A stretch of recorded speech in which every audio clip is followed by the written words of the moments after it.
to my YouTube channel. Today is November 15th, so I have exactly 1.5 months until the end of the year. So what better day to go over the extremely overambitious TBR I have for myself to finish by the end of the year. I think we're looking at like 24 books. I think that's what I'm at, but I'll count at the end. So let's start with what I plan on reading on Kindle Unlimited. I currently am reading Wretched, which is the third book in Emily McIntyre's Ever After series. They're standalone novels. You don't have to read them in any order or all of them to interconnect. They don't interconnect at all. They're all completely different. I read Hooked and I read Scarred, which are the first two that were released, and I'm now reading Wretched. Hooked was a Peter Pan retelling. Scarred was a Lion King retelling. Wretched is a Wizard of Oz retelling, which I love Wizard of Oz, so I'm very excited about this one. And then the last two are Twisted and Crossed. Twisted, I believe, is Aladdin, and Crossed, I believe, is The Hunchback of Notre Dame. So my goal is to finish out that series at least a bit by what's been released by the end of the year. I don't know actually if she plans on having any more. So that's my first Kindle Unlimited reads. And then I saw that The Silent Patient is on Kindle Unlimited. I don't know that it was before and I missed it. It's been on my list to read, and I happened to look the other day and it was on Kindle Unlimited, so I immediately put that in my library. That book is about a psychologist who is working with a woman who has not spoken to anybody since she murdered her husband. So that's pretty much all I know. I don't want to know anymore. I know it's a well-liked book for a thriller, and it's well-rated. But when going into a thriller, I don't want to know much about the plot. I want to be surprised. So that's all I know about that. So that's it for what I would plan on reading on Kindle Unlimited. Other things may happen if I decide to read different books than what I have planned, but that's the goal right now. So one book that I'm also in the middle of that I want to finish by the end of the year is, it's a nonfiction. So it's The Big Bang Theory's definitive inside history, the story of things that went on behind the scenes that we didn't know about from the cast and the crew and the directors and the producers and everything. So I am 18% through if I had to guess, but I'm just kind of reading a chapter, half a chapter every day. I can stop. It's interview format, so I can stop as soon as I hit a page that it ends at the bottom. I'll start by going over books that I plan on reading in the month of November and then kind of move on from there. I don't really have a particular order past the few that I want to finish this month. So like I said, I'm currently reading Wretched. The next book I plan on reading is Stephen King's Dr. Sleep. This is about Dan, who was the son in The Shining. So this is the sequel to The Shining, and I believe he's an adult in this book. And then he pairs up with a little girl, and it's about I think, so Dan is still being haunted by things that happened in The Shining at the Overlook Hotel, and he's trying to get rid of his father's legacy and move on from everything that happened there. But he ends up entwined in this thing about the True Knot, which is a group of quasi-immortal living off the steam that children with The Shining produce. So The Shining was called The Shining, for those of you that never read the book, because I do not believe it's clear in the movie. It's called The Shining because Dan had these powers, where he could see things that other people couldn't. He could communicate with things that other people couldn't. So that was, his power was called The Shining. So it's him, and I believe, I read this, I started reading this years ago, and I think the little girl also may have the same type of power, so they kind of team up in this book in some way, shape, or form. I don't know the exact details. I just do know that it is Dan as an adult with a little girl that also should, I believe, have the same powers as him. The next book that I plan on reading is Kingdom of Ash by Sarah J. Maas. I don't think I need to go into much detail with this. This is the final book in the Throne of Glass series, and she's thick, so my plan is to read it over Thanksgiving weekend because I have a few days off from work and I won't have to carry this back and forth with me. It's almost 1,000 pages. It's 980 pages, so it's gonna take me a few days. So I'm very excited. I'm scared and I'm excited to finish. I've heard good things about this book, but I've also heard people have a lot of emotional response to it, and that's going to happen in any final book in a series, especially one as long as this, because you get attached to the characters.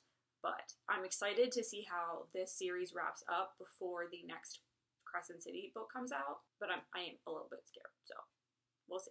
So the next 2 books that I have on my list to read in November are Lightlark and its sequel, Nightbane, which just came out on November 7th. So Lightlark is about a competition that happens on this isle every 100 years. Every 100 years, where the rulers of so many kingdoms come and they basically battle it out. And one ruler will die in this, and they're trying to break their curses and win unparalleled power. Each ruler has something to hide. Each curse is uniquely wicked. To break them and save themselves and their realms, one ruler will die. To survive, Isla Crown must lie, cheat, betray. Even as love complicates everything. I do know there's a love story in this because I follow this author, Alex Astor, and I've seen some of her videos about the tropes and stuff and some of the lines and things that would hook somebody, and that's why I bought this book. And then I'm not going to look at what Nightbane is about because I don't want to ruin Lightlark for myself, but it is the sequel. And I do believe this got signed on for a movie, so we'll see if that continues to move forward, because it seems lately books are being given TV shows and movies, but they're not always following through. So once we get closer to December and I feel like it's appropriate to read Christmas books, I do have 6 that I bought this year that I plan on reading. The first is Mistletoe and Juno by Dahlia Rose. I picked this up at Ollie's for a few dollars, and it was from Hallmark Publishing. I don't know if this is a movie that they made or similar to a movie, but it's basically just says Dani's a social media influencer who's way out of her element. She sort of broke up with her boyfriend/manager and escaped her fast-paced life in New York to spend Christmas with an old friend in Juneau, Alaska. Dani takes in the beauty of the scenery and the warmth of the community, and she's drawn to the local sheriff. Before Declan, the sheriff, he was in the army. An IED explosion cost him his leg, and his fiancée who couldn't deal with the injury. He knows Dani's a city girl, and while he loves the Alaska wilderness, could 2 very different people find what their hearts are looking for. So, I like Christmas romances. I know a lot of people don't, but they're always heartwarming and sweet. Not that all romances aren't, but there's a little bit less, I feel drama in these, so I'm looking forward to reading these. Once Thanksgiving's over, it'll be appropriate. So the next one I have is Royal Holiday by Jasmine Guillory. This book is about a woman who goes to London with her daughter around the holidays. She tags along on a trip, and they're given this private tour of the Queen's estate. It just is a private tour of something that the Queen owns. And one of her assistants gives this tour, and he's immediately enamored by the female main character, and that's kind of all I know. Okay, so apparently are they okay with it being a short, steamy affair since she lives overseas and he lives in England, or will something more come out of it? So the next one I don't believe is as much of a romance. Mary Kate Andrews writes mysteries. So it's called The Santa Suit, and it's about this girl that moves to this town, inherits this old farmhouse that has a bunch of junk in it, and it needs a lot of work done. And as she's cleaning it out, she finds this Santa suit with a note in it. And the note is from a little girl, and the only thing she wished for Christmas was for her dad to come home. So the female main character sets off to find out who wrote this note, if she can reunite these people, what happened to this family, and she's in this very welcoming town, and she wants to reunite this family. And then there is, I believe, a little bit of a love story, but mainly I think it's the mystery with the family. So the next one I picked up, it was Lucy Score's The Christmas Fix. This is about a single dad, and he's also the town manager. I don't know if that's the mayor of a town that has a late season hurricane that turns this town into basically a disaster area. So a woman comes to town who's on this TV show that does renovations and stuff, and she wants to put the town back together for Christmas. And he thinks it's going to be this great gift, or is there going to be strings attached? And this girl must be from this town because they said the last time she was in town, she caused a lot of problems, and he doesn't want his daughter's head being filled with fairy tales and all of this stuff. So basically they can't stand each other. So I think it's going to be more of an enemies to romance kind of thing, and forced proximity because he has to work with her to save the town. It's a Lucy Score book. I'm sure I'm gonna love it, so I'm very much looking forward to this one. The next book I've seen pretty much everywhere as well. It's Love Light Farms by B.K. Borison. This is about a girl who owns a Christmas tree farm, and she's trying to save it because it's going under, it's in debt. So she has this social media influencer come to the farm for a competition, and in order to make it look more homey and like a good escape and like a romantic getaway, she and her one friend start fake dating. So then I think, as most love stories, are they going to be best friends, or is it going to turn into something more now that they're fake dating for this competition? The last Christmas book I bought was Meet Me Under the Mistletoe by Jenny Bayliss.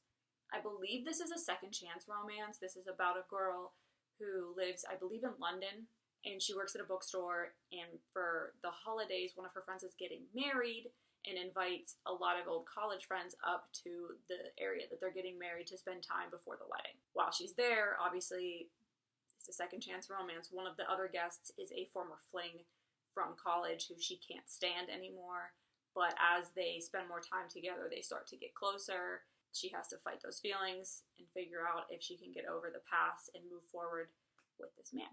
So now I'm just going to go into the rest of the books I'm hoping to get through by the end of the year. I have the Never After series. The 4th book comes out at the beginning of December. I can't remember the exact date, but it's towards the beginning of the month. And I do have that on pre-order, so I should have that probably before I even read the first book, to be completely honest.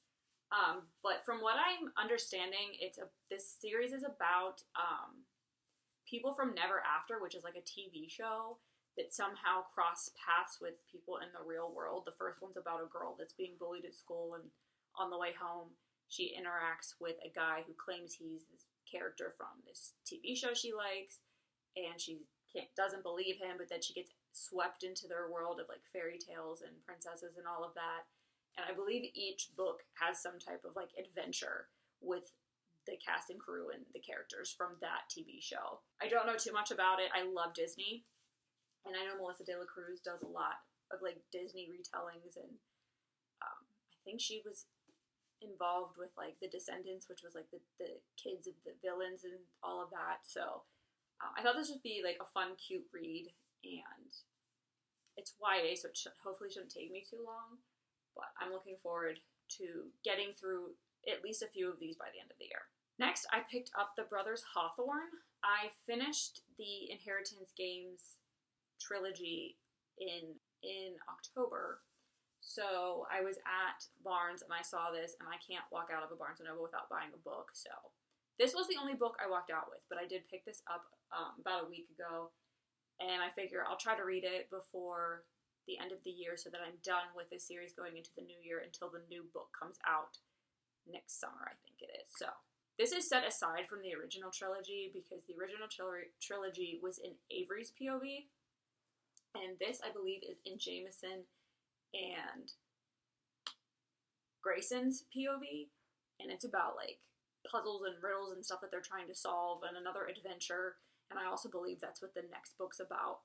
But I think that they may not be the ones partaking in the games in the next one. They're just part of it. I've heard mixed reviews about this, but I enjoyed the Inheritance Games trilogy so much that I wanted to pick it up and make my own choice on if I like it or not. This is one that I am going to prioritize because it's one book, not like a series, so I think I can get this done before the end of the year.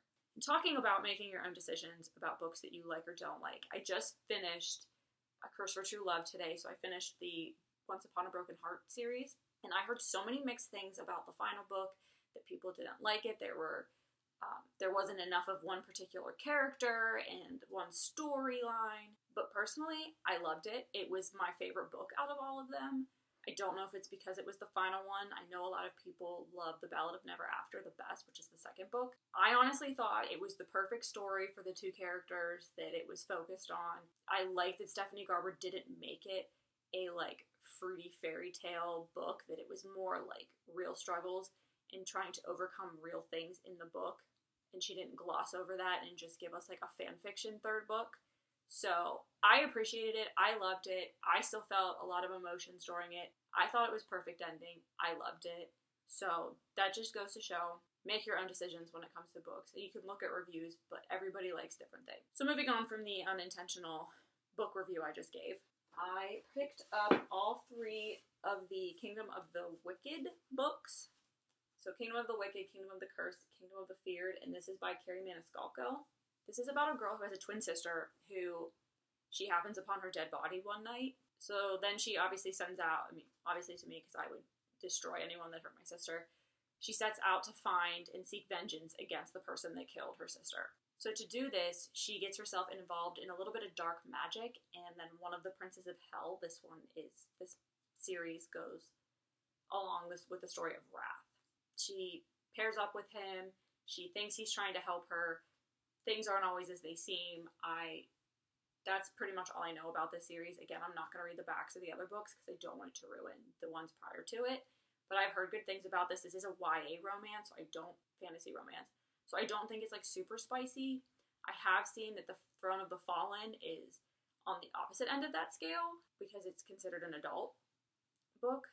But I'm okay with spice. I'm okay with no spice. It just depends on how it's done. So I think these will be extremely interesting to me. I've heard good things about them. I love a good YA fan row, so I have high hopes. Next, and also a book that I really am prioritizing because I've been seeing it for months and I couldn't get my hands on it until recently when it was re-released, is Powerless by Lauren Roberts. So this book is about Hayden, who is considered an ordinary, and Kai, who is considered an elite, and he is also a prince. So basically, Kai's purpose in life is to find ordinaries and kill them. They don't have powers, so they're considered less than in this kingdom. So I believe there's like some type of competition involved in this where Peyton somehow is able to enter even though she doesn't have powers, and she has to pretend she does for this competition, and they team up and they try to help each other. And I've heard it's a great romance. I've heard excellent things about the world building and the storyline. And she does have another book coming out next year. It's something else that ends in less. I can't remember the name of the book. I have to see what all the hype's about. So I am very excited to read this one. And again, it will be one I am going to prioritize. So the next, second to last book is Revival by Stephen King. I have heard that this is one of his most horrific and frightening endings of a book. From what I understand, it's about this kid who basically loses his entire family to a tragedy when he's young, and there's like a reverend involved, and the reverend ends up getting banned from the town, and then it flashes forward a few decades, and the kid who lost his family is a musician traveling with a band, and he has like addiction issues, and he meets up with the reverend again in that time. Other than that, I really don't know where it's supposed to go. I don't ever really know much about, again, Stephen King books going into them, and he doesn't give you a lot going into them, just kind of the main characters and how they know each other. So I'm interested to see. This is listed as like one of his most frightening books. But I also have read like The Shining. I've read It. I've read Pet Sematary, which I think is the scariest book he's ever written, personally. So getting the super scary ones off my list before I move on to purchase some other ones. And the final book for 2023, may not be the final book I read, but the final book on my list to finish, is Cassandra Clare's The Swordcatcher. This is her dip into adult fantasy. Everything she's written for the Shadowhunters universe has been considered YA. And I read The Mortal Instruments like years ago when the second show, like the one with Kat McNamara, became popular. I read them like before that show came out. And you can see behind me, I have The Infernal Devices, The Dark Artifices, and The Mortal Instruments. This is next year's problem. This is the big series I'm going to try to get through next year. I will read it in the order that she recommends, which I think is more like a chronological order. I still have 6 or 7 books to get that are involved in that, but it starts with The Mortal Instruments. I think the first 3 books are the first 3 books of The Mortal Instruments, so I have time to get the rest of them. But back to Swordcatcher. This is about a kingdom, and this kid who is the 2 main characters, like a guy that is the body double to a prince, and this girl who lives on the outskirts of the city because her family still possesses magic, and they have to live like outside the city. They end up meeting because of a failed assassination attempt. I assume the prince that the male main character is the body double for.